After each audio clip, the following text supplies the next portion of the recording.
¿Qué sabemos en Venezuela de los presos políticos?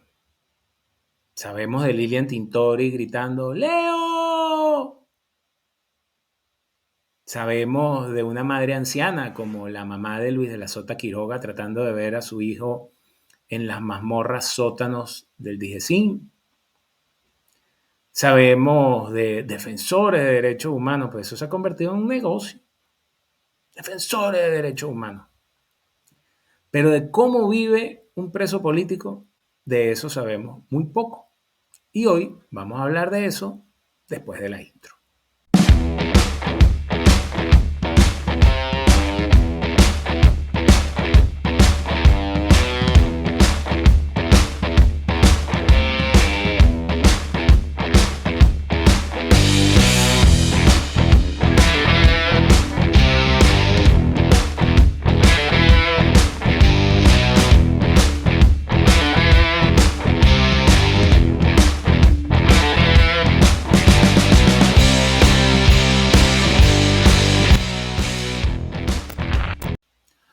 Hola, ¿qué tal? Mi nombre es Pedro Luis Pedrosa. Ya saben que esto No es lo mismo. Esto empezó siendo un programa de radio en Radio Capital 710 AM. Programa de radio que salió del aire no por orden del régimen, sino por orden del dueño de la emisora cuando Juan Guaidó se proclamó presidente uterino. Ustedes saben que yo le llamo uterino porque nunca salió del útero de ese gobierno. Se quedó ahí como un aborto ectópico. Si te gusta mi contenido, dale like, suscríbete, pincha la campanita para que te avise cuando venga. Ya somos casi 4.000 suscriptores. Y eso, para lo poco constante que soy yo, pues en realidad me gusta. Aquí abajo en la caja de descripción vas a conseguir todos los cursos de Polemos Politics. Todos. Unos tienen Patreon, otros tienen anunciantes. Yo vendo cursos y los cursos están aquí abajo. Puedes seguirnos en nuestras redes sociales, @PolemosPolitics. Puedes escribir a ese WhatsApp si quieres información sobre el curso y dentro de poco vamos a tener a alguien atendiéndote. ¿Sí? A alguien atendiéndote, sí, por teléfono. Cuando llames para obtener información sobre el curso. También aquí abajo en la caja de descripción vas a poder conseguir estas monadas, ¿verdad? Esta tacita con el logo de Polemos y yo tengo, también puedes conseguir una taza, yo tengo los dos logos en la misma taza. Pero si te quieres beber tus lágrimas progres, aquí tienes este logo, ¿verdad? Que fue diseñado por mi hija. Todo eso están en los artículos etiquetados que están en este canal. Y bueno, vamos a lo que nos trajo. Les decía que, bueno, desde los presos políticos sabemos que hay muchas, múltiples, diversas, varias violaciones de derechos humanos, ¿verdad? Pero, no te veo, Eduardo, pero nadie sabe cómo vive un preso político. Nadie sabe qué sienten, qué viven, qué les pasa. ¿Qué ocurre tras las rejas todo ese tiempo de privación de libertad? Y para hablar de eso con nosotros, pues he traído a un ex preso político, afortunadamente ya en libertad, lejos de la tiranía venezolana, pero aquí en España todos estamos asustados porque ya queda cada vez más claro que Pedro Sánchez es socio de la tiranía. Para hablar con nosotros se encuentra Eduardo Figueroa. Eduardo. Hola Pedro, ¿cómo estás? Ya que estoy intentando remediar el tema del video. Sí, porque ahí lo que sale es un gato moviendo la cola. Y yo sé Nah, que tú estás como gato panza arriba y te estás muy tranquilo y tal, pero, pero quisiéramos verte la carátula. dame un Bien, les segundo. cuento. Eduardo Figueroa es oficial retirado de la Fuerza Aérea. Él nos explicará mejor cómo fue su situación, ¿verdad? Pero él ya se había ido de baja, estaba viviendo en Panamá y estando en Panamá le llegaron unos peluches y se lo llevaron para Venezuela. Es así, ahora sí me ves bien, ¿correcto? Correcto, correctísimo. Además hay que decir, ¿verdad? Porque aquí entre bomberos no nos pisamos la manguera, que Eduardo tiene un canal que se llama Consentido Crítico. Y como él sí se la curra, como dicen aquí en España, pues entonces ya, como decía Lican, pasando en la última curva. Entonces, bueno, ya me dejó el pelero y ha hecho un canal muy exitoso, el cual les recomiendo que sigan, porque sin duda, como su nombre lo dice, aborda los temas de España, de Venezuela y tal, con sentido crítico. Bienvenido, Eduardo, después de Bueno, este impasse tecnológico. sí. Cuéntanos cómo fue, o sea, tú te gradúas en qué año, te vas de baja en qué año y cuándo te llevan preso y por qué. Vale, mira, primero, gracias por invitarme a tu canal, Pedro. Antes de conocerte, antes de ser amigos y estrechar estos nexos, eras una persona que también venía viendo y, bueno, con bastante admiración por el recorrido y la coherencia que has tenido a través de los años. Porque yo digo, aquí, como el meme, tú me ves aquí que parezco medio normalito, pero yo creí en el interinato, yo también creí en el interinato y ya tú venías bastante claro en esa época. Entonces, bueno, de verdad que un honor estar aquí contigo y además por hablar de mi canal. Mira, Pedro, a ver, empezamos. Yo egreso de la Escuela de Aviación Militar como licenciado en Ciencias y Artes Militares con el grado de subteniente subteniente, ahora es teniente, en el año 2006. Y bueno, siempre mantuve un perfil crítico como mi canal. No voy a caer acá en lo que es la moda. Ahora nadie se acuerda cuando fueron chavistas. Aquí hay gente que, bueno, fueron chavistas de estos y comunistas de pecho pelado y ahora son los más liberales del mundo. Yo creo que por adoctrinamiento de casa nunca mostré, tuve la suerte de que nunca mostré ningún tipo de apego ni tampoco, digamos, me llamó la atención este tema, siempre lo vi como una aberración y desde cadete, bueno, mis compañeros y las personas que me conocen saben que siempre estuve en contra del régimen. En el año, bueno, además había gente que decía, Eduardo, es que tú murmuras, vas a tener problemas. Entonces yo decía, no, murmurar es decir algo para que alguien no lo escuche. Yo decía las cosas a viva voz y bueno, y hacía mis críticas a viva voz. A ver, yo te quiero detener un rato ahí porque si te graduaste en 2006, ¿tú agarraste 4 o 5 años de escuela? 5 años. 5 todavía. O sea, tú entras en 2001. En 2001, correcto. Tú vives el golpe de Estado siendo cadete de segundo año. Es correcto. Ok, yo te pregunto esto porque yo tengo la impresión, tú sabes que desde la época de Pérez Jiménez, y hay una leyenda urbana que dice que a Pérez Jiménez le dijeron que sacara a los cadetes de la Academia Militar y que él dijo que no, que los cadetes eran sagrados.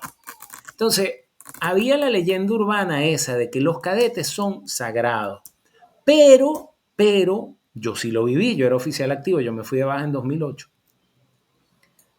Yo creo que ese evento del 11 de abril de 2001 fue un parteaguas y entonces Chávez dijo, no, mala leche, a adoctrinar a los cadetes. O sea, ¿tú viviste ese cambio dentro de la Escuela de Aviación Militar? Mira, todavía en los años que yo estuve era de verdad bastante delicado el tema de hablar de política. Pero en el año 2006, cuando yo me estaba graduando, Chávez y sus acólitos crearon un curso, que eso fue lo más político que se dio, donde todos los cursos militares, entiéndase en cursos militares, los que van a graduarse de tenientes, tenían que hacer un curso, y el curso se llamaba Introducción a la Revolución Bolivariana, tremendo nombre, era un curso de 15 días en la Academia Militar. Los alféreces en aquel momento no los tomamos como un reencuentro de la escuela básica. Para los que no lo saben, antiguamente en la Fuerza Armada había una escuela básica donde las personas que iban, los cadetes que iban a los 4 componentes, compartían un año juntos. Entonces, bueno, en el último año nos dieron ese curso, todos nos quedamos en la academia y realmente ese curso, Pedro, fue para echar broma entre compañeros y anécdotas, pero había una carga ideológica que muy pocos nos dimos cuenta. Por ejemplo, a mí me dio clases Diosdado Cabello en esos 15 días y en cada aula que había de todos los alfereces y guardiamarinas que estaban en los cursos, bueno, hubo ministros, de hecho hubo una clase magistral que fue con Chávez, hablando bueno, de todo lo que son las maravillas de la revolución. Nos llevaron para estos centros endógenos que habían en los barrios donde hacían franelas y cuestión, y bueno, toda la maravilla, fuimos a PDVSA y bueno, cómo funcionaba de una manera perfecta este Estado socialista. Sin embargo, bueno, a pesar de esos 15 días, ahí no hubo, durante nuestra formación como cadetes, no hubo mayor carga política. Sin embargo, luego ya en el 2007, 2008, ya empezaron a llegar a la dirección de las escuelas estas generaciones de los famosos centauros, que son promociones entre, la de los centauros es la del 85, pero ya había promociones desde el 82 que habían sido formadas y catequizadas por Hugo Chávez. Entonces ellos llegan a la dirección de las escuelas y bueno, empezó una competencia por ver quién se arrastraba más y quién le demostraba mayor fanatismo a Chávez. Entonces, yo creo que ya, sí, para 2 años luego de yo haberme graduado, ya no había ningún tipo de recato ni de moderación. ¿Tú te vas de baja en qué año? ¿Te vas de baja por propia solicitud? Me voy de baja por propia solicitud porque en el año 2010 me llega un comunicado donde me trasladan a una base fronteriza. Yo estaba volando en el Grupo Aéreo de Transporte número 5 en mi proceso de formación como piloto y me dicen, mira, te vas cambiado de repente, tienes que estar mañana en Puerto Ordaz. Y bueno, así a otros 4 compañeros. Cuando empezamos a jalar la cuerda y nos vimos las caras, bueno, ¿cuál es el punto en coincidencia? Éramos los 5 compañeros que decíamos abiertamente que todo esto era una basura, que todo esto era una mierda. Y había empezado el tema de las transiciones, habían sido los primeros ascensos a los oficiales técnicos y éramos los que decíamos las cosas sin ningún tipo de miedo, además, porque bueno, la ley nos amparaba y la constitución nos amparaba. Y así me tuvieron pasando por diferentes unidades hasta que un año después, en el 2011, en octubre del 2011, yo decido introducir mi informe de baja bueno, de hecho ese informe estará por allí donde yo no tengo ningún tipo de apego ni ideológico y me parece que es una locura lo que están haciendo. Que lo hubiese hecho años después y por ese informe de baja me hubiesen metido preso. Igual me metieron preso, pero bueno, no fue por el informe de baja, ya esas cosas ni se sueñan hacer. Yo un día voy a publicar mi informe de baja. Fue Bueno, un párrafo. te lo recomiendo. Si tú Fue hubieses un- publicado ese informe, Pedro, no sé, después del 2013, 2014 en adelante, estoy seguro que la hubieses pasado mucho peor de lo que la has pasado.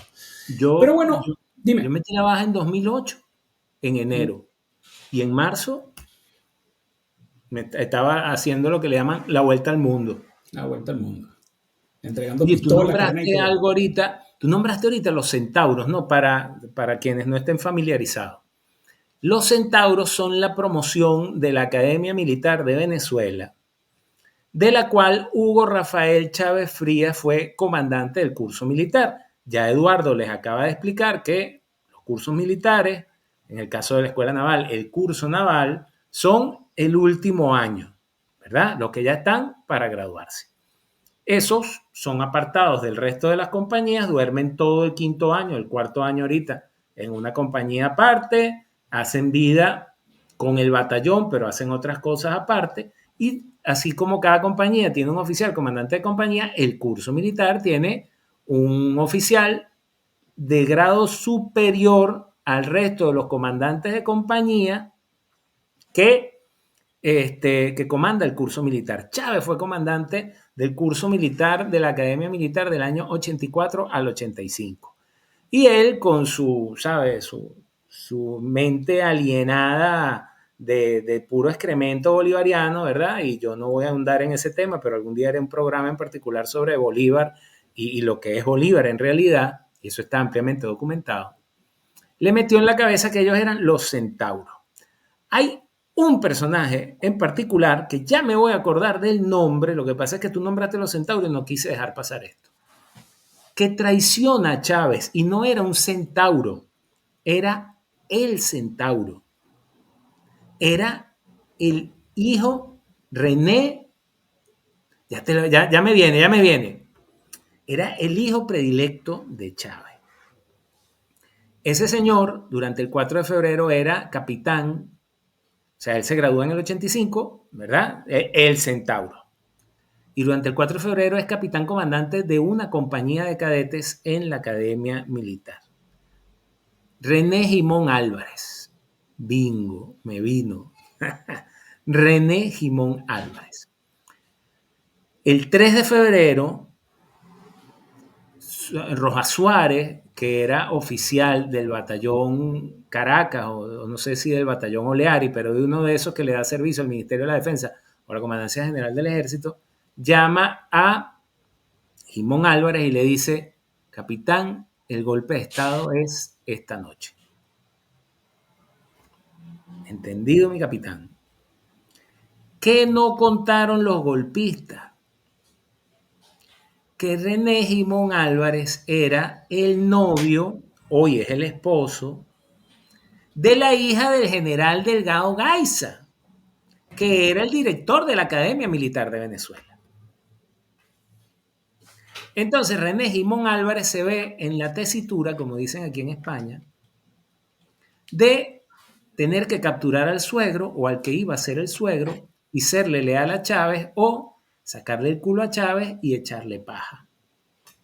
De modo que esa misma mañana del 3 de febrero, René Jimón Álvarez le dice a su suegro: mi general, esta noche hay un golpe de Estado. Oye, tú estás loco y vaina. En serio, véngase conmigo. Y fueron y se le presentaron al entonces comandante general del ejército, Pedro Remigio Rangel Rojas. Y Rangel Rojas le dijo que estaba loco, Delgado Gaiza, que tú como eres de inteligencia, que vives con la cabeza llena de vaina, papá. Total que Pedro Remigio Rangel Rojas, quien hay que decir que después le estuvo oliendo los peos por muchísimo tiempo a Leopoldo López, de quien vamos a hablar dentro de un ratico. No se la pierdan, quédense ahí, quédense, ¿ok? De quien vamos a hablar dentro de un ratico. Yo me lo conseguí a él y al otro, que no recuerdo cómo se llamaba, el ministro de la Defensa ahorita, pero que tiene un hermano que es político, que es un lameculos de primera categoría. Yo sí les dije a ellos en una reunión, les dije: mire, yo me sé este cuento, el cuento que les acabo de echar.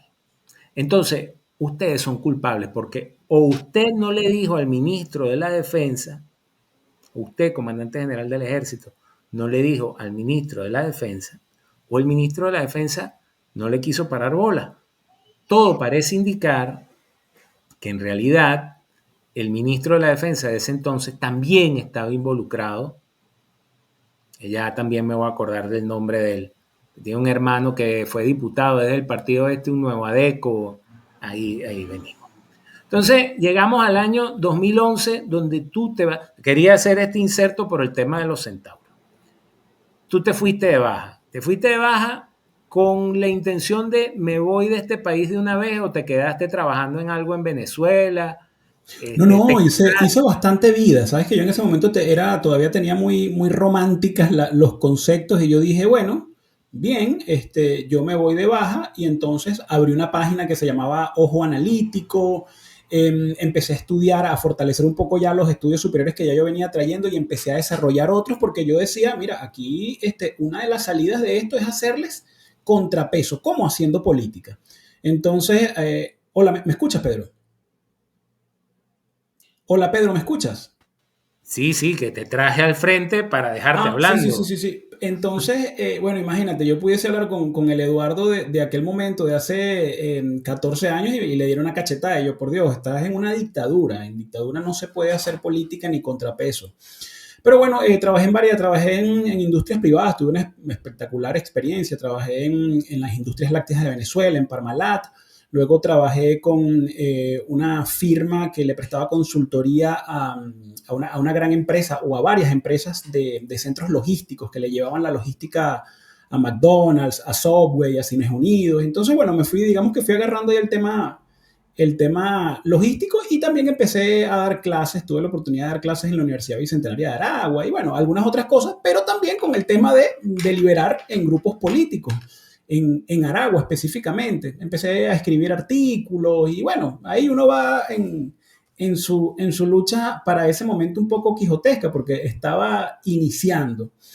Y luego de eso, bueno, digamos que todas estas lides te llevan a que uno siempre se vaya reencontrando con personas símiles o de pensamiento y además se va corriendo la voz. Eso siempre ha sido así, mira, esta persona piensa igual o esta persona, bueno, comulga digamos, con los idearios liberales o en este momento quizás anticomunistas. Y para el año 2013, a finales de 2013, empezamos a tener reuniones, muchos militares retirados, mucho sector empresarial, algunos sectores políticos. Obviamente, los militares retirados hacíamos allí de bisagra con sectores militares activos para, bueno, nada, desconocer lo que era el régimen de Nicolás Maduro. Empezamos a hacer unas planificaciones que tardaron meses. Llegó el año del 2014, empezaron las manifestaciones, detienen a Leopoldo López y lamentablemente nosotros luego de que detuvieron a Leopoldo López, nosotros teníamos pensado accionar aproximadamente un par de semanas después, pero bueno, se fue alargando por diferentes temas, entre otras cosas es porque estábamos infiltrados por operadores militares de Julio Borges, que no les convenía que digamos, De surgieron verdad, hoy. de Sí, Julio claro. Borges.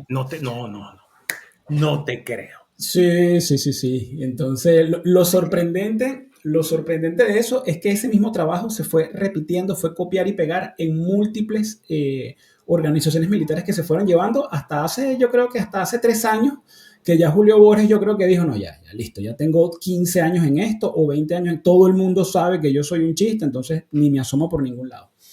Y bueno, lamentablemente, días antes de accionar se veló lo que en las reuniones y todas las planificaciones que nosotros teníamos y empezaron a casarnos. Había personas de los 4 componentes y bueno, detuvieron a la gran mayoría. Estamos hablando de que en ese momento el Estado policial no era tan efectivo, tan grande y tan temible como ahora. Siempre te llamaban para el DGCIN, te entrevistaban, te dejaban sentado allí en la salita de espera 1 o 2 semanas y de ahí no pasaba.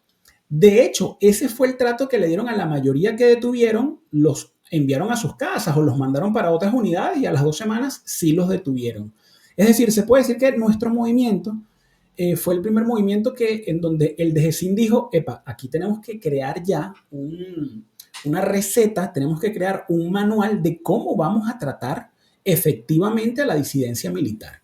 Un estado Y de terror. un estado de terror. Entonces, de hecho, dentro de las cosas que nosotros pasamos, que fueron bien lamentables desde el punto de vista de violación de derechos humanos, del debido proceso y todo esto, nosotros fuimos unos favorecidos comparado a las cosas que tú ves ahora, comparado a las cosas que tú ves de hace 5 años. Yo lo digo en broma, porque a mí no me gusta estar por ahí, yo fui preso político y yo sufrí. No, yo sufrí o yo pasé unas situaciones para las cuales fui formado y para las cuales juré, entonces, y además conscientemente, diferente a un muchacho que puedan agarrar llegando a su casa de comprar pan y que pasó por una manifestación, diferente de eso, yo fui consciente sabiendo lo que podía ocurrir. Pero bueno, el tema es que realmente nosotros la pasamos muy bien en comparación a lo que ocurre ahora. Para Pero, ejemplo, estoy aquí, yo cumplí 4 años de sentencia, que ya te contaré cómo logré yo salir en libertad, pero eso ya no se ve, ya las sentencias son de 15, de 20, de 30 años, Pedro. a ver, ajá, entonces, pero a ti te capturan en Venezuela y te mandan para tu casa. No, van a No. mi casa, yo no estaba en mi casa, me informan los vecinos y yo me escapé del país. Me escapé del país de todo ese grupo, de todos los que participamos en ese movimiento, solamente 2 logramos escapar de Venezuela. El capitán Juan Carlos Caguaripano y mi persona. El capitán Juan Carlos Caguaripano pudo llegar a Panamá y yo logré pasar por vía terrestre a Colombia. Y cuando nos ponemos en contacto, él me dice, mira, estoy en Panamá. Yo creo que me dice él, lo más lógico es que, bueno, si vamos a empezar este peregrinaje por ahí, vamos a hacerlo juntos. Entonces, bueno, buscamos la manera de reagruparnos y me fui yo a Panamá. Allá estuve en Panamá entre el año 2014 y 2015, cuando yo todavía de cabeza caliente formaba parte de algunos grupos donde había militares activos, todos militares subalternos, oficiales subalternos que decían, hay que desconocer al régimen, están matando a los estudiantes, a la juventud en la calle. Y hay que desconocer a Nicolás Maduro. Estábamos haciendo se filmó un video de un pronunciamiento, ellos en Venezuela, y bueno, cuando los detienen, también porque se infiltró una persona, cuando los detienen a ellos, en sus teléfonos tenían todos conversaciones conmigo. Entonces me imagino yo que en ese momento el DGCIN dijo, epa, aquí hay un elemento común en los últimos 2 años. Está este teniente retirado y bueno, me dicen amigos que estuvieron en el DGCIN, que eran agentes del DGCIN, me dicen, Eduardo, de ti se decía de todo, que tú eras de la CIA, bueno, que te había formado Uribe, una maravilla. Yo supuestamente era James Bond, Lo que no sabían es que estaba en Panamá juntando puya para llegar a un real. Pero bueno, era porque salía referido en varios grupos de, digamos, contrarios al régimen. El régimen se crea una alerta de Interpol falsa. Te estoy resumiendo mucho el cuento porque esto es un cuento Sí, de sí. 5 o 6 horas. El régimen dice, bueno, mira, definitivamente a este teniente hay que detenerlo porque en algo anda. Ha sido, digamos, el factor común en varios movimientos. Entonces ellos intentan secuestrarme en una cumbre presidencial. De hecho, hay un funcionario de inteligencia que se escapa y dice, mi orden fue matar al teniente y dejarlo en el piso número 20 del centro de convenciones para simular que él iba a matar a Nicolás Maduro, pero yo me negué y bueno, se escapó. Creo que se llama Edgar Hernández, ese funcionario. En algún momento tendré que conocerlo y hablar con él. Y bueno, gracias a eso se tomaron algunos correctivos. El gobierno de Panamá tenía muy buena relación con Nicolás Maduro, el presidente de ese momento, Juan Carlos Varela, había sido canciller en la época de Maduro y bueno, ellos, sabiendo que yo era un perseguido, ellos aceptaron una alerta falsa de Interpol donde decía que yo había legitimado capitales para favorecer el narcotráfico. Me deportan, me hacen un operativo muy largo, pero bueno, me deportan en 16 horas, saltándose más de 25 leyes internacionales. Un avión del grupo presidencial me fue a buscar a Panamá. Solo para mí, un Falcon 50 impecable. Fui yo. Coño, eh, viajaste como Pedro Sánchez. no, no, no, viajé en primera, o sea, como Claro, tú no pero tienes. te iban dando caña. No, no, no, no, no, no, no, no, eso fue un viaje, a pesar de las esposas, fue un viaje, fíjate, bastante cómodo, hasta me dieron catering, me dieron hasta comida Verdad, allí. sí. Fue un tema bien complicado porque los oficiales que eran los pilotos eran amigos míos, algunos conocidos de la Fuerza Aérea, y el chico que era tripulante de la cabina venía de haber estudiado conmigo en el Liceo Militar y haber trabajado conmigo en Grupo 5. Por cierto, tocayo tuyo, ¿no? Pedrito. Y Sí, ya. recuerdo que él fue el que se me acercó y le preguntó a los de Interpol, ¿le puedo dar comida al detenido? Y claro, siempre le agradecería a Pedrito eso. Pero bueno, el tema es que ahí yo llegué bastante cómodo en mi Falcon 50 y me recibe Gustavo González López con una comisión del SEBIN. Es una comisión como Que que, es el bueno, actual director de. fíjate que no sé dónde está González López. Fíjate que no sé dónde está. En ese momento era el director del SEBIN. No, no, no, en ese momento era el de Interior y Justicia. Sí, pero él ha estado siempre vinculado al Sí, temita ese del SEBIN, DIGESIN, de esa. total, Bueno, siempre vinculado con el tema del SEBIN. Y allí empiezo yo por un limbo que duró como 3 semanas, porque claro, yo llego a Venezuela por un delito falso, civil, de legitimación de capitales. Cuando me presentan en el Palacio de Justicia, dijeron, mira, aquí este expediente es un chiste, aquí esto está mal hecho, o sea, se pueden montar cosas buenas, pero esto está muy mal hecho. Entonces no había caso contra mí, me sacan, yo estuve en el helicoide casi 20 días y de ahí sí empezó el peregrinaje. En el helicoide las condiciones eran bien, bien complejas. Había un ala que era para las personas que ya tenían tiempo, que era un poco más cómoda. Las habitaciones, a pesar de que había mucho hacinamiento, era un poco más cómodo, pero había unas celdas preventivas y en las celdas preventivas eran muy, muy difíciles. Estamos hablando de que eran celdas del tamaño de una habitación de casa, de un cuarto de una casa. Estamos hablando, a ver, pueden ser 6 metros cuadrados y éramos quizás tres 25 por dos. personas. Sí, 3 por 2 o 5 por 3 por allí, y podíamos haber 25, 26 personas. Era un tema duro, duro, bastante duro. Y bueno, luego de Y ya allí, va, ¿cómo duermen 25 personas ahí? en ocasiones es por turnos, Pedro, en ocasiones, porque es que no pueden estar acostados todos al mismo tiempo. Entonces, Claro. mientras unos están acostados, los otros están o sentados o parados. Y también está el tema de que tú estás ahí con, bueno, en mi caso yo estaba con AMPA común, entonces yo venía de ser militar, entonces claro, te mandan a ti como militar y dicen, entró un militar bueno, por tradición los malandros ven tanto al policía como al militar, los ven iguales, entonces ahí era un tema bien, bien complicado porque ahí todo el mundo, había cola para amenazarte. Pero bueno, yo ahí, como todo, si algo me ha ayudado en la vida ha sido ahí las soft skills, las habilidades Tú, suaves. tú le aplicaste tu malandreo también y te lo metiste de pana. Bueno, sí, había unos que otros que todavía se mantenían un poco reacios conmigo, pero bueno, ahí uno se va haciendo espacio. Estaba también con otro chico que era militar, que era de la policía militar y había caído ahí supuestamente porque había extorsionado a alguien y tal. Y bueno, ahí él ya tenía más tiempo que yo y de verdad que ese chico y otro muchacho que también se le ha parado a Leopoldo López en Perú, que se llama Davis, se me olvidó el nombre de Davis, pero Davis es un patriota y Davis era de manifestante estudiantil de estos come candela. Y gracias a Davis, donde estés, te envío un fuerte abrazo, porque Davis me ayudó mucho a insertarme en esa celda. Y Davis hablaba en el código de todos estos maleantes de una manera, bueno, estupenda. Entonces, él me ayudó muchísimo.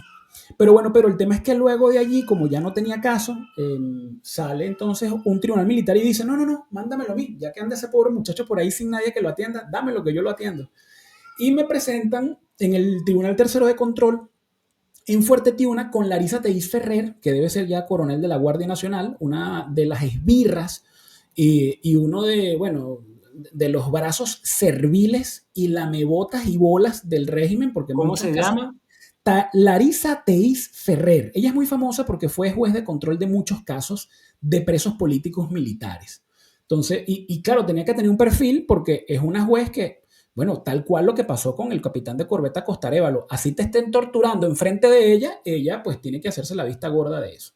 Entonces, claro, me ponen frente a Larisa Teis Ferrer y dicen, no, usted ahora no tiene delito de legitimación de capitales, usted es por traición a la patria contra el decoro militar y instigación a la rebelión. Y mi abogado le dice, mire, este juez, pero lo que pasa es que mi acusado llegó aquí deportado por un delito de Interpol por legitimación de capitales para favorecer el narcotráfico. Entonces la juez, bueno, con un par de ovarios dice, a mí no me importa cómo llegó él aquí, pudo haberse, recuerdo esa palabra, esa frase, pudo haberse abierto un hueco y él cayó de repente aquí en el tribunal. Yo lo que sé es que él tiene aquí unos delitos militares y por eso lo vamos a procesar. Y luego de eso, pues me mandan a Boleíta, al de Gesín, en donde estuve 16 meses en un sótano también, en unas condiciones 16, o bastante. sea, tú pasaste por DGC. Sí, claro, yo pasé por Boleíta. Recuerdo que en ese momento era difícil encontrar a alguien que hubiese pasado más de un año en Dejecín. Había solamente un par de personas por allí porque el Dejecín es algo preventivo y luego te envían a una cárcel militar. Con quiénes estuviste en la DGC? Que recuerdes. Mira, realmente estuve con casi la mayoría de los que estaban allí, por no decir todos, eran delitos comunes. Con presos políticos en ese momento, es que también había pocos, Pedro. Las causas militares por rebelión te podían caber en dos manos. O sea, estamos hablando ¿Cómo se de. llama la causa tuya? Yo estuve en dos causas. El golpe azul, y la primera fue la operación Jericó, pero yo también estuve en los expedientes del golpe azul. Entonces estuve en esas dos causas. Cuño, ahí recuerdo el golpe azul, un general que Osvaldo, entonces, ¿ah? Osvaldo Hernández, puede ser. Un general de la Fuerza Aérea, Osvaldo Hernández. este, sí, pobre hombre. Nada, dale, Eduardo.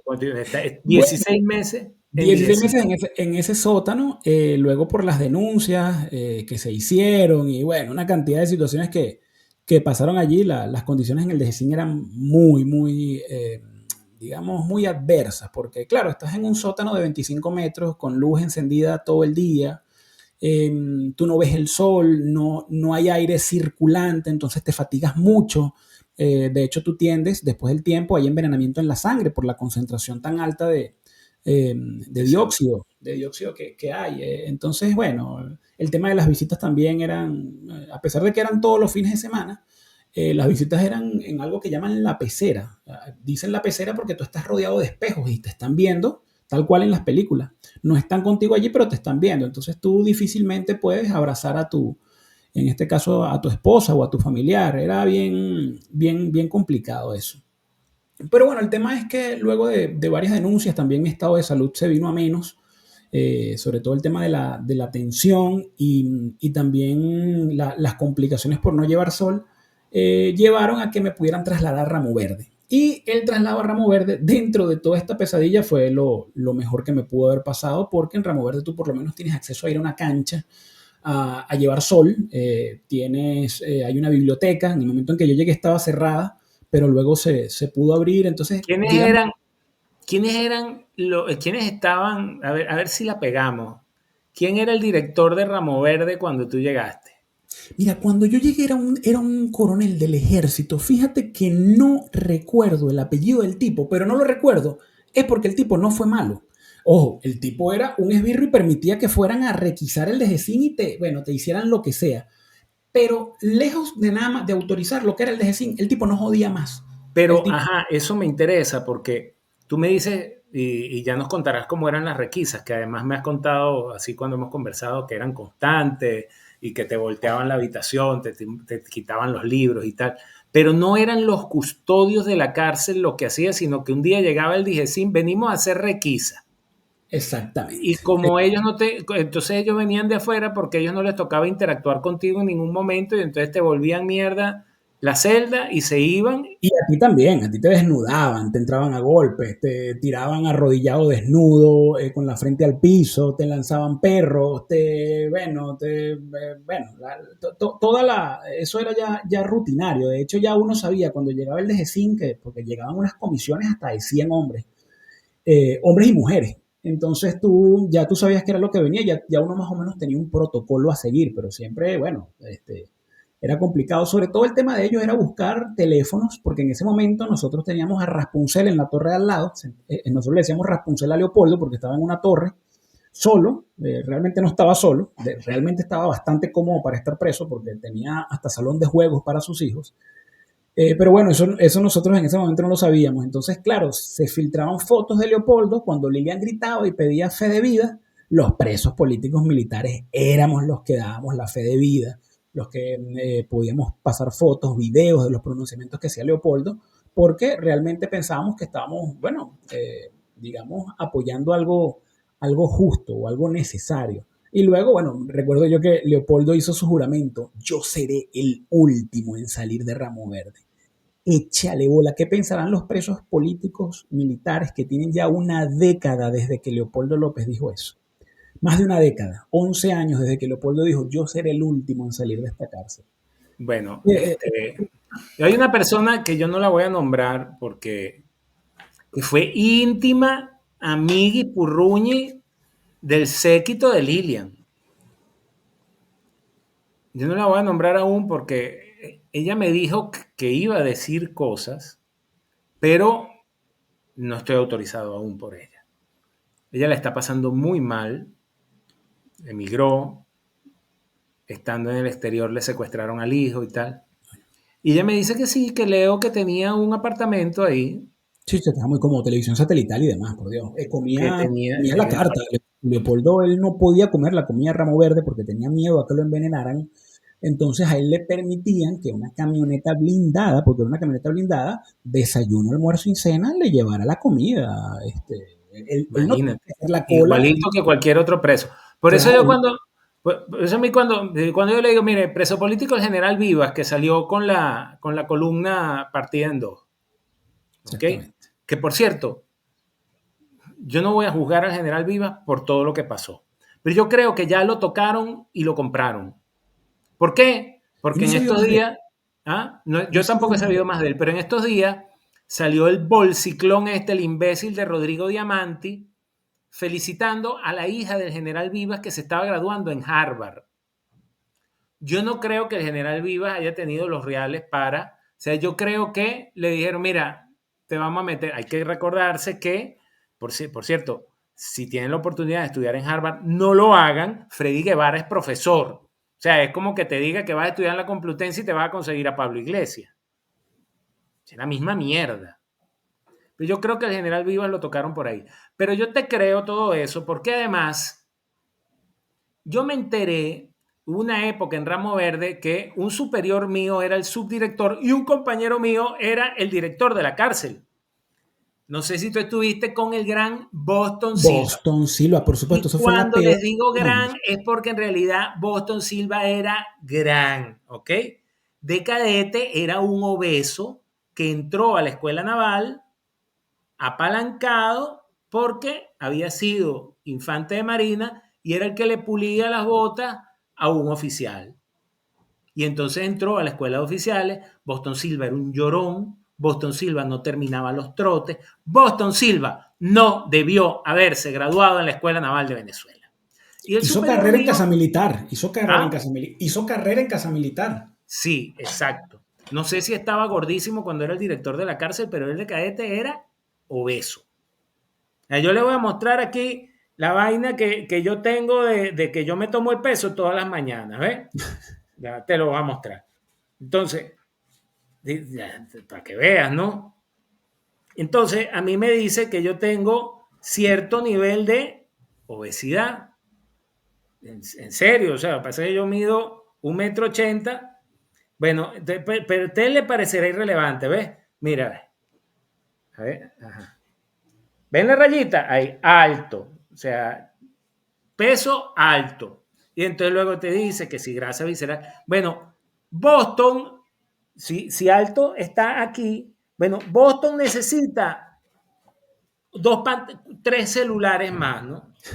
Entonces era un gordo de Sí. mierda. Sí, sí, y no tanto, digamos, el tema físico que la gente dirá, bueno, pero es que ustedes son gordofóbicos. No, no, es que si tú eres militar y más si eres infante de marina, como lo era Boston, si no me equivoco, él era infante de marina, Sí, y señor. además militar, seas infante o no seas infante, usted, además, eso está ahí en un pensum, usted tiene que tener unas condiciones físicas, porque las armas del Estado se le están confiando a usted, entonces usted tiene que Y tener una para eso condición física, uno, punto.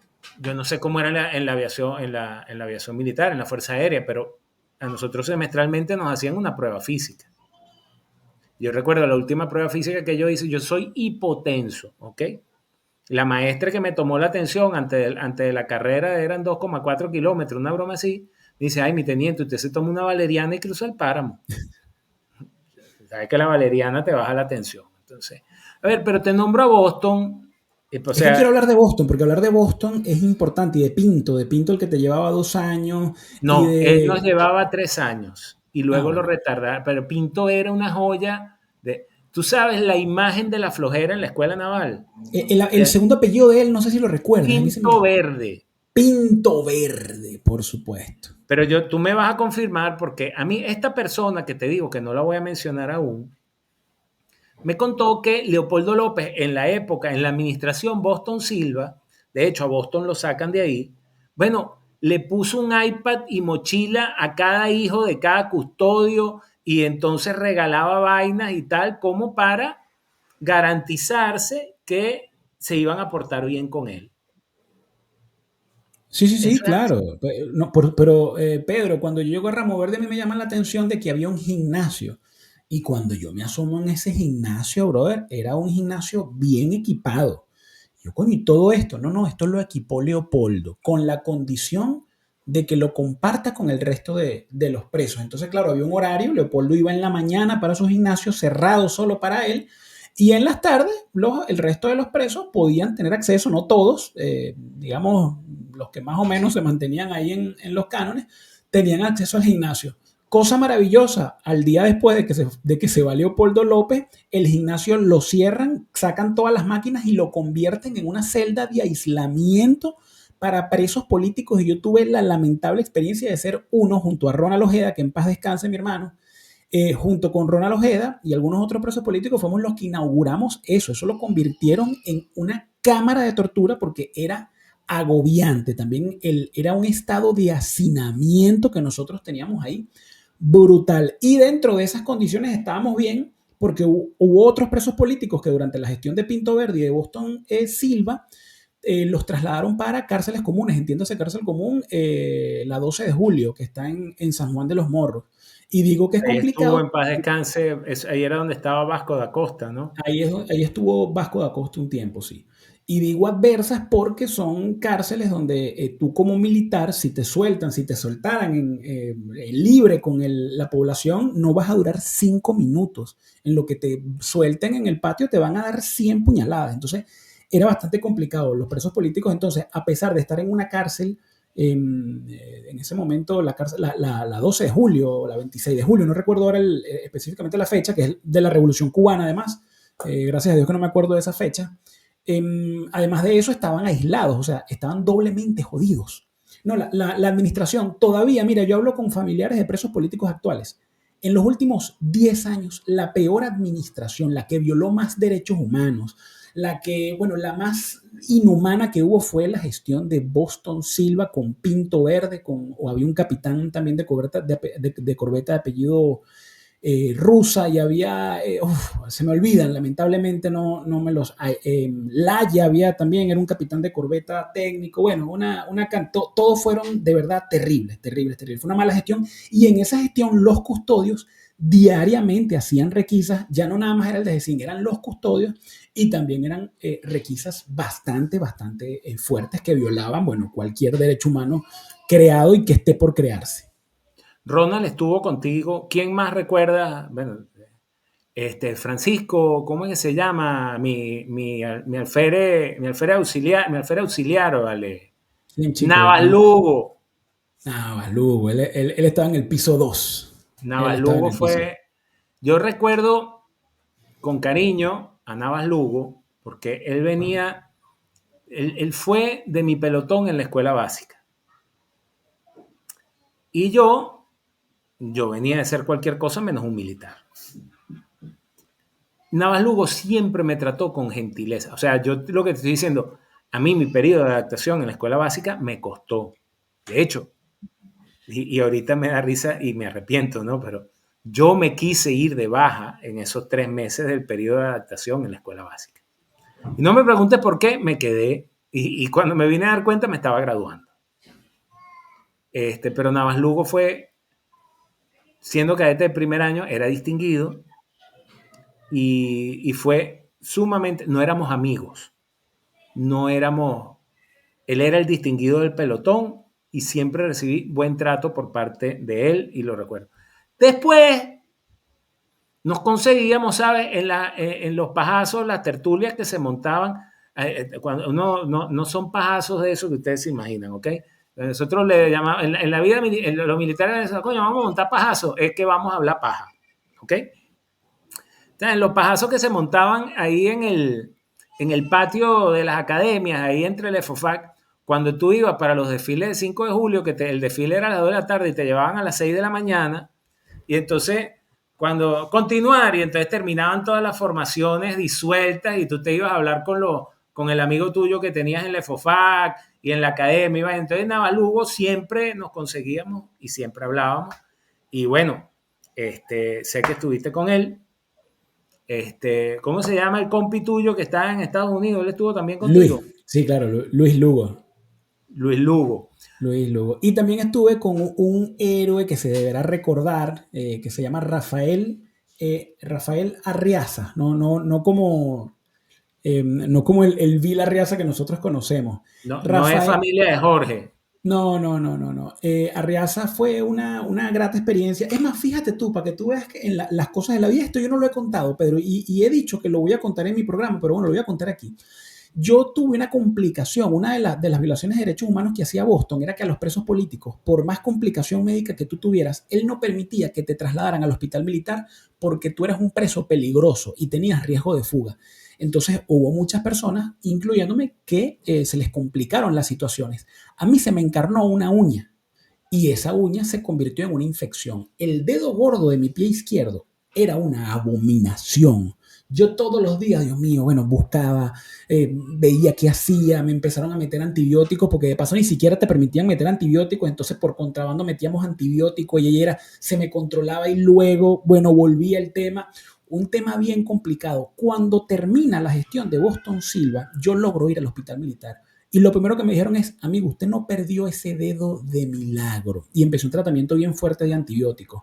Pero bueno, el tema es que a mí me salva el dedo un teniente de apellido Bolaños, que es de la causa de Ronald, de los tenientes de la promoción 2012, que esa promoción son 200 y ascendieron 50, ascendieron a mayor ahorita 50, retardaron a 150, todos los que, porque de esa promoción son varios tenientes, Rodríguez Araña, algunos que han participado en golpes de mano militares, en algunos que han detenido, entonces es una promoción bastante caliente, por decirlo de alguna manera, y todo el que ha tenido alguna relación, bueno, retardaron a más de 50 solo por estar en un grupo de WhatsApp donde no es que hablaban mal, es que no se escribían mensajes. Entonces, ¿cómo es esto que aquí nadie opina de las situaciones del país? Retardados todos los del grupo de WhatsApp. Pero bueno, ese no es el tema. Yo estuve preso con los detenidos de esa promoción, que era una operación militar que ellos tenían, por cierto, con el general Vivas, que se llamaba Espada de Dios, algo así. Y yo llego Boston, me aísla a mí en ese gimnasio, en el gimnasio bonito que tenía Leopoldo, nos aísla y me meten con una cantidad de muchachos que yo no conocía. Y apenas yo llego y tengo la situación del dedo, a mí se me acerca Bolaños y me dice, coño, yo antes de ser cadete, yo trabajé en vainas de estas de pedicure y yo no te lo creo, yo no te lo juro, se lo juro, me lo dice mi teniente, yo no me digas mi teniente, chico, yo estoy retirado. No, un tipo muy respetuoso. Coño, Pedro, ese tipo no, ven acá, vamos a ponerte el dedo en una ponchera, una vaina. En una semana, chamo, el tipo me arregló, me desencarnó la uña y me salvó el dedo. Y yo estaba en una situación súper apremiante, pero ahí es las moralejas de la vida. Aun cuando te estén echando un tobo de mierda encima, aún así, tú puedes, no sabes, y resulta que tú vas a tener algún beneficio de eso. Ese aislamiento para mí fue muy duro, sobre todo porque mi esposo en ese momento estaba en estado y las visitas eran tú te corría el sudor a chorros, porque imagínate, estábamos hacinados 20 en esa habitación y también te llegaba la visita los fines de semana. Entonces Y la era visita era en esa misma habitación. claro, nosotros éramos de alta peligrosidad, nosotros éramos Aníbal Lecter, nosotros no podíamos salir a recibir visita en ningún lado. Y Rafael Arriaza, que era también de esa agrupación, de esa causa, él me decía, mi teniente, reciba la visita con su esposa que está embarazada en mi cama. Él tenía una litera. Y yo recibía la visita y mi esposa descansaba porque Ana tenía un barrigón, yo le decía potamito, de estos, los termitos de agua que vendían antes en Venezuela. Yo, coño, pareces un potamito, le decía. Pero bueno, ellos, hablo de Rafael, que en paz descanse, esta misma situación de ese hacinamiento los llevó a que en un traslado al tribunal ellos intentaran escaparse. Entonces, entre los cuales se escapa Ronald. Ajá. Lamentablemente, Háblame de eso. ¿Esos cuántos fueron? ¿Cuántos fueron en ese traslado? ¿Cuántos se es, escaparon? si no me equivoco, eran cinco. Estaba, ahora recuerdo, estaba Hidalgo, estaba Briseño, estaba Ronald, estaba Arreaza, estaba Mogollón, eran seis. Estaba Mogollón y hay otro que por cierto está aquí en España.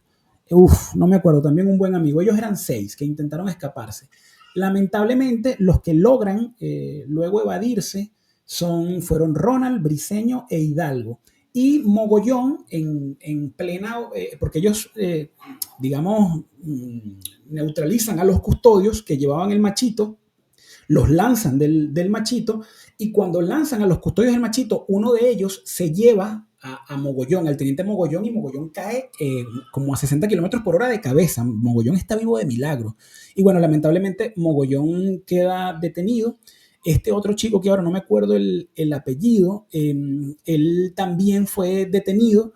Y Rafael Arriaza se queda con la machito, intentó escaparse y lo agarraron unos policías en Los Teques y hay unos videos donde lo ajusticiaron, le dieron un tiro en el pecho y un tiro en la cabeza. Un muchacho extraordinario, con un humor. Yo siempre que hablo de Rafael es difícil que no se te quiebre la voz, así como hablar de Ronald, porque son unos muchachos de unas familias, de unos valores. Por cierto, papá era general de división retirado del ejército. Y bueno, Arriaza era gocho, ¿verdad? Arriaza, si no me equivoco, las raíces de ellos eran, creo que era de Trujillo, si no me equivoco. Muchacho catirito, él. Cuéntame una cosa, ya para ir redondeando, porque, o sea, si nos ponemos a sacarte todas las vivencias, estamos Hay, aquí hay, hasta que hacer, mañana. hay que hacer varios programas, Pedro. Pero, hace un par de años, o tres quizás, se hizo viral un video tuyo donde Leopoldo López fue a hablar de democracia y de derechos humanos en la Universidad de Oviedo. Y cuando termina, un calvito ahí agarra, mire, esa vaina es mentira, pues yo estuve preso contigo. Y ese Algo, calvito, algo así. eh, ¿qué dijo él y qué fue lo que tú le dijiste? O sea, ya habiendo contado que, que hasta se llevó el gimnasio. Oiga, es que hay que ser muy hijo de puta. Es que no lo puedo decir de otra manera. O sea, tú te vas, yo seré el último en salir de Ramo Verde. Te vas de primero y te lleva al gimnasio. ¿Cómo fue la vaina ahí en la Universidad de Oviedo? Coño, mira, yo me entero por mi cuñada. Ya yo venía sí, con una línea desde el 2020, 2021, yo venía con una línea muy dura contra Leopoldo, publicando y tal. Y bueno, había algunas personas en ese momento, digamos que mediáticamente no tenía mayor alcance, pero el haber estado preso en los pocos lugares o en las pocas plataformas donde me invitaban, sí que tenía repercusión y sé que molestaba mucho a Leopoldo López. Mi principal molestia, porque siempre he sido activista de los presos políticos, es que se reciben millones, cientos de millones de dólares, bajo la excusa de que es para apoyar a los presos políticos y a los presos políticos no le llega, pero ni una caja de Atamel. En ese momento venían del boom del interinato, estamos hablando del 2022, y la Universidad de Oviedo le iba a dar un premio, de hecho le dio un premio. Y él estuvo hablando de, bueno, sus trágicas vivencias en Ramo Verde, cómo él dormía en una lámina de concreto, en una habitación de 4x4. Y claro, la mayoría de los que estaban ahí eran españoles. Ahí no había, ya en ese momento tú decías, estamos hablando del 2022, ya tú en ese momento decías, bueno, este hombre seguramente en sus picos de popularidad pudo haber llenado estadios de béisbol y de fútbol. Y en ese momento, si había 15 venezolanos, era mucho. Pero bueno, claro, va un tipo que icónicamente la gente lo ve como un Mandela. De hecho, el rector de la Universidad de Oviedo lo comparó con Nelson Mandela. Y bueno, hablando de supuestamente lo duro que él la pasó en la cárcel, que yo aclaro, Pedro, preso ni en una jaula de oro, preso ni en Disney. Pero, coño, definitivamente la pasas A ver, mejor yo estoy de comiendo acuerdo la... contigo. Yo estoy de acuerdo Pero contigo. claro, pero definitivamente la pasas mejor estando preso, con gimnasio, comiendo a la carta, con televisión satelital y un salón de juego para tus hijos, que preso en una celda normal y común en Ramo Verde. Eso es definitivo, eso no se discute. Bueno, por cierto. Ah, bueno, disculpa, pero que no te dije. Bueno, mi intervención fue para decirle que todo lo que ellos habían recibido de dinero, que no le envían nada a los presos políticos, que estaba disociado, todas las mentiras, todo como han administrado y cómo el interinato fue una estafa para todos. Y bueno, eso fue bastante, un revuelo bastante grande, que en ese momento pienso, hubiese tenido yo canal de YouTube y monetizo con ese video porque corrió muchísimo. Bueno, pero puedes ponerlo en shorts, puedes hacerlo todavía y le pones ahí memories, recuerdos, through is through. La verdad, hazlo. Yo no hago más shorts porque, coño, siempre estoy buscando que quede perfecto y vaina, al final nunca termino. Hablando de que la plata no le llega nunca a los presos políticos. Échame el cuento del concierto de la Orquesta Sinfonía por Filarmónica. la Libertad. Cuéntame. Yo sé Oye, que tú pero hiciste, creo que tienes un video en tu canal. De hecho, creo que fue de los inaugurales de tu canal. es correcto, es correcto. Bueno, te Pero, resumo esa historia. Mira, esa historia es, para los que no sepan, las ONG. Hay ONG nodrizas. Por ejemplo, tú ahorita no, nombraste a Rodrigo Diamanti, que es este Mundo Sin Mordaza. Son nodrizas, Mundo Sin Mordaza. son, bueno, Pero es que yo, ya va, antes de que siga. Yo a Rodrigo Diamanti en Venezuela le escuché decir, mientras exista chavismo existirá un mundo sin mordaza. Es decir, es decir, mientras estos sigan gobernando, a mí me va a seguir llegando pastica. Así de sencillo. La- exactamente es así. las ONG, por lo menos como yo las conocí, tú recordarás una época, pues tú fuiste preso en 2000, Del 2015 al 2019. de 2015 a 2019. Perfecto. Tú recordarás una época en Venezuela en que tú escuchabas Radio Caracas Radio, que era la emisora que más o menos todos escuchábamos, después de que Unión Radio se plegó a la línea de censura que le impuso el gobierno.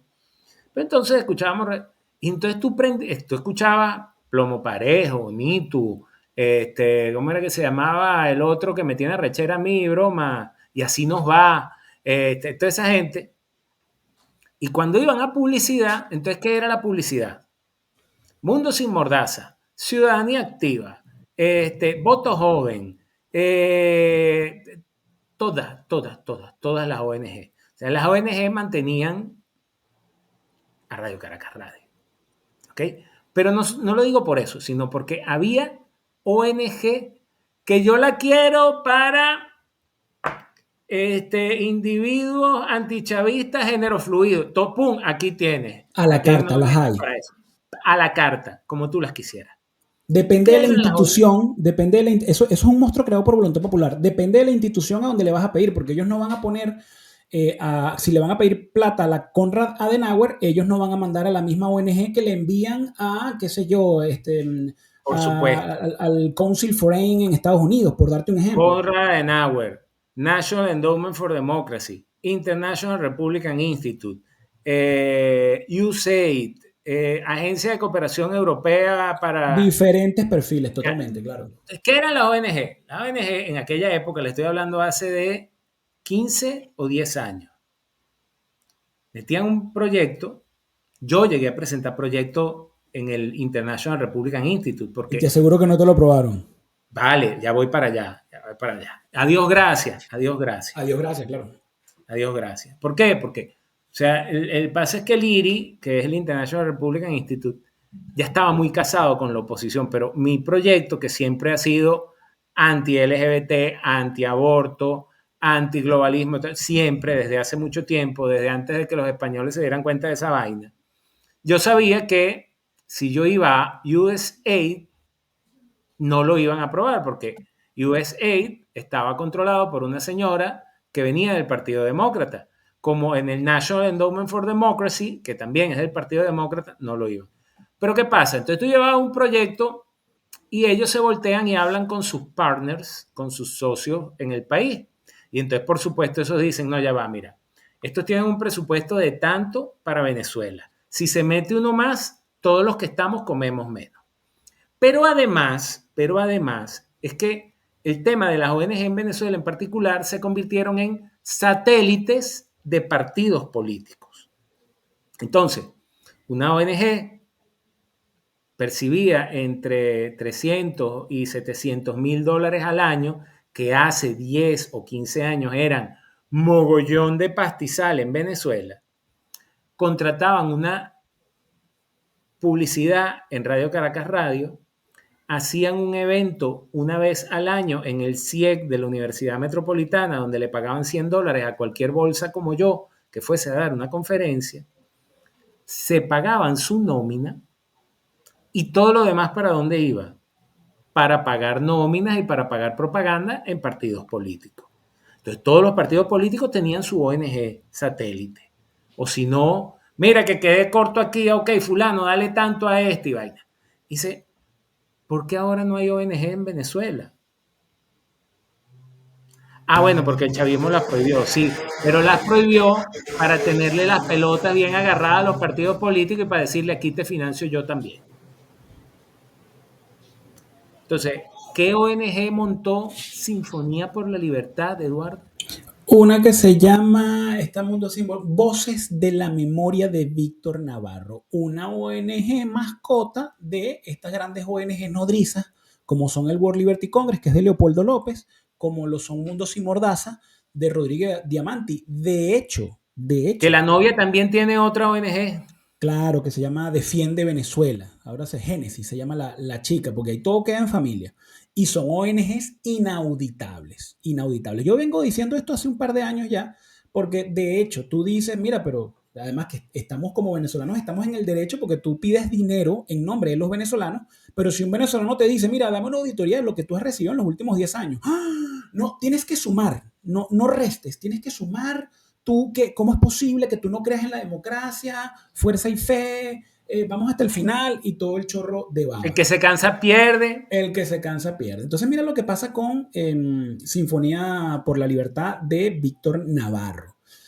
Sinfonía por la Libertad le hacen una publicidad brutal a nivel mundial. Entrevistan a Víctor Navarro en diferentes lugares, que además yo siempre aclaro, así como hablábamos de una persona antes de empezar el programa. Víctor Navarro es una persona que en un mundo normal difícilmente pudiese haberse graduado en algún tecnológico como técnico superior. Es más, difícilmente pudiese haber terminado un curso del INSE. Pero él ahora es, bueno, presidente de una ONG internacional y anda por el mundo, bueno, hablando. Decía una persona que hablaba de de la Venezuela de Betancur. Él decía, mira, Betancur fue el que puso al venezolano a cagar en poseta, porque había gente que venía y decía tales cosas y bueno, era menos de 2 años cagando en poseta y usando zapatos. Bueno, yo sé que esto es peyorativo, pero usted conoce a Víctor Navarro y se da cuenta que es el mismo perfil, una persona que seguramente vino a usar zapatos de hace 2 semanas para acá o de hace 2 años para acá.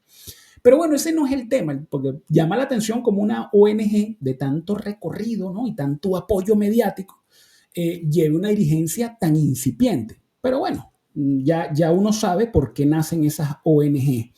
El tema es que hacen esa publicidad, no recuerdo si fue en el Ateneo de Madrid, sé que fue en un sitio bastante pomposo en Madrid, donde ahí se pueden albergar, si no me equivoco, entre 4.000, todos esos números yo los tengo en mi programa, yo voy a ver si te dejo por acá el link para que lo coloques.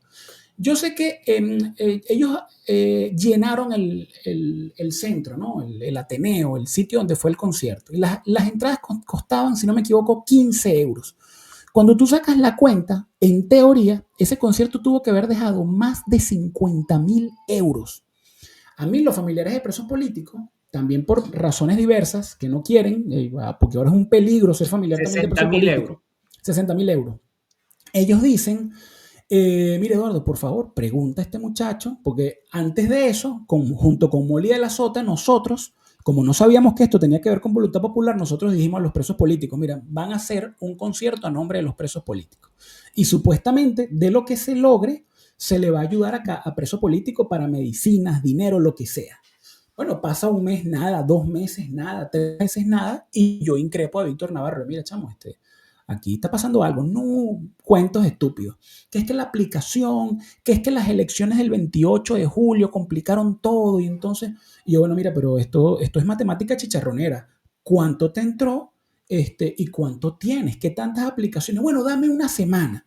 Entonces yo, bueno, mira, está bien, yo te voy a dar una semana, pero si tú dentro de una semana tú no has dado razón, yo vuelvo con las denuncias. Pasó la semana, no me dio razón y empecé con las denuncias fuertes. Y el tipo me llama, me dice, mira Eduardo, pero resumen, ¿no? Yo tengo las notas de voz todavía por ahí guardadas. Mira Eduardo, pero hagamos algo. ¿Quiénes son? Porque yo le digo, aquí la gente está intranquila. ¿Cómo es posible que se pida plata en nombre de los presos políticos y los familiares y no ayuden a nadie? Entonces me dice, Eduardo, pero hagamos algo. Dime quiénes son esos presos políticos. Dime quiénes son esos familiares, dicho por Víctor Navarro, con las bolas de corcho. Y entonces nosotros nos adelantamos y lo ayudamos con algo a ellos.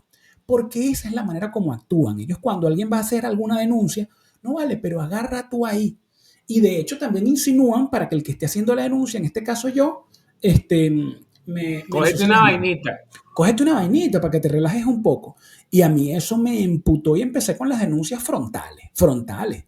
Y bueno, esa es la historia de Sinfonía por la Libertad. Al final de esos presuntos 60.000 euros que tuvieron que haber hecho, aparecieron 4.600 euros. A cada preso político creo que le llegaron $10. Esa es la realidad. Pero cuando ves también las donaciones de Human Rights Watch anuales, el año pasado le donaron a World Liberty Congress y a Voces de la Memoria.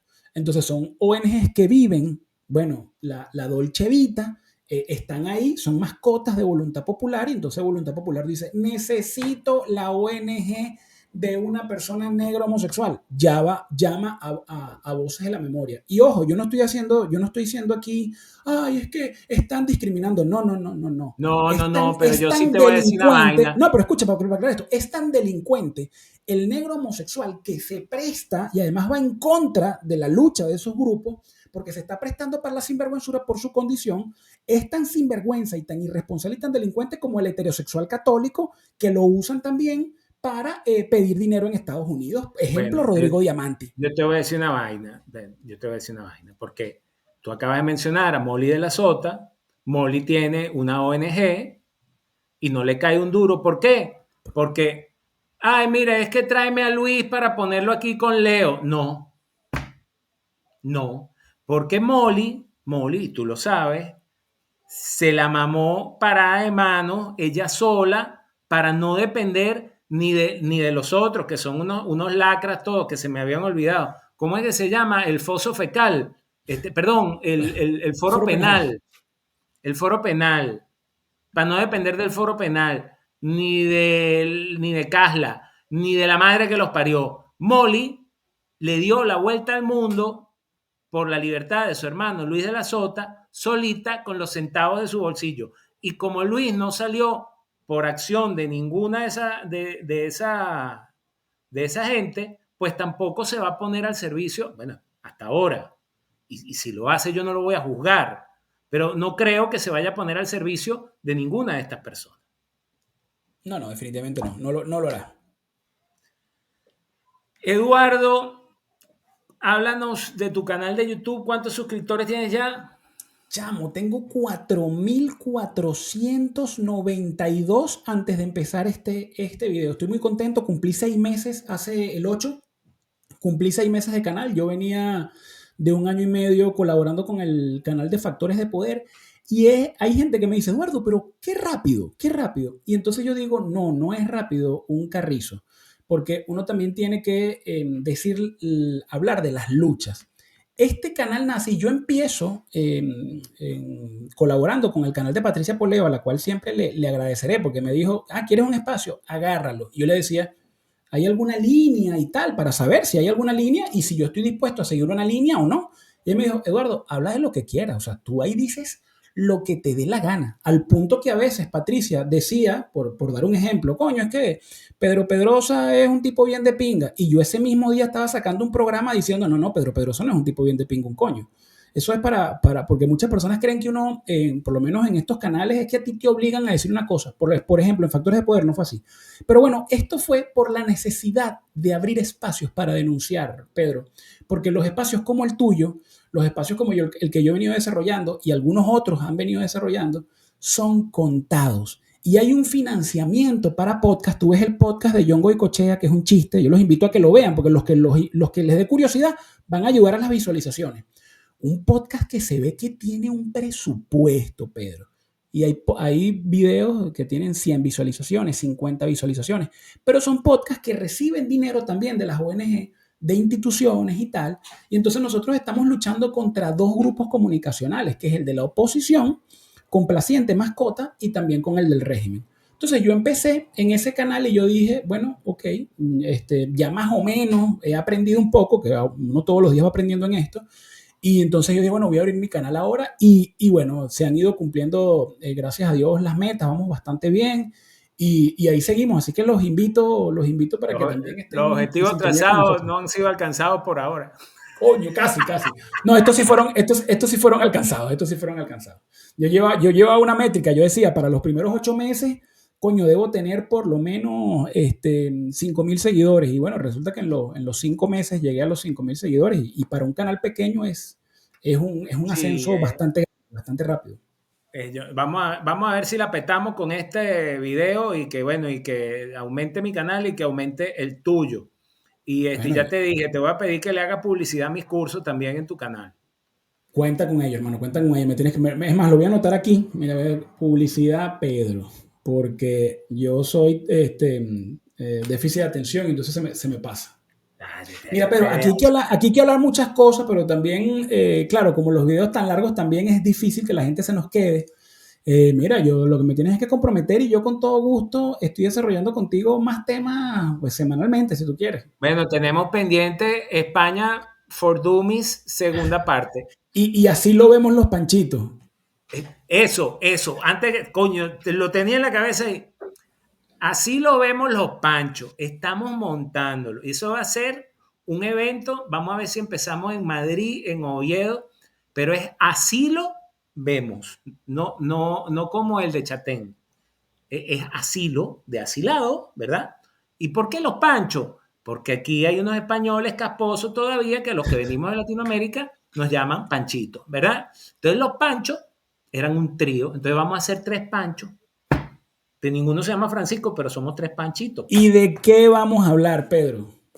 Bueno, vamos a hablar de por qué los españoles se siguen creyendo europeos y creen que no les va a pasar lo que nos pasó a nosotros, que son unos rolos de pendejos.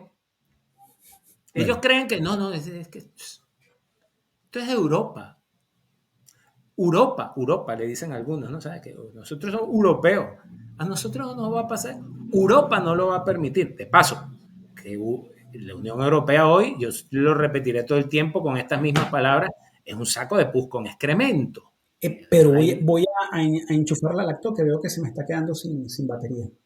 vale. De todos modos, vamos a hacer, así lo vemos los panchos. ¿Ok? Y aprovecho el tiempo antes de despedir a Eduardo, porque ya nos hemos excedido del formato, para recordarles que si usted quiere, vea, métase aquí abajo en la caja de descripción, ahí está el curso de qué es la guerra, el curso de cómo se hace una campaña electoral, el curso de negociación, el curso de teoría y práctica de políticas públicas, el curso de estrategia político-electoral y el curso de modelo de negocio Canvas, que es un método para que usted evalúe su negocio, su proyecto político y que lo vea todo así en una sola hoja. Además, muy pronto vamos a tener su asistente para cuando vaya a hacer su compra. Se lo voy a anunciar también por este canal. Ya Eduardo enchufó su laptop para no quedarse en negro así sin Blackout. enterarse. Eduardo, muchísimas gracias. No, de verdad un honor, Pedro, poder compartir contigo. Además Y que vamos a seguir haciendo, así como aquella canción de Julio Iglesias, un día tú, un día yo, entonces yo estoy en tu canal la próxima vez y luego tú vienes mira por que tú acá. tienes un gran compromiso. Siempre, entre muchos comentarios que salen ahí de los programas, Pedro, hay algunas personas que dicen, mira, uno de los mejores analistas políticos que hay. Y se están refiriendo a ti. No. Así que tú tienes que, chamo, meterle ahí duro a tu Yo canal. tengo, yo tengo una, bueno, lo voy a invitar, lo anuncio aquí, lo voy a invitar. No sé si vaya a aceptar, ¿verdad?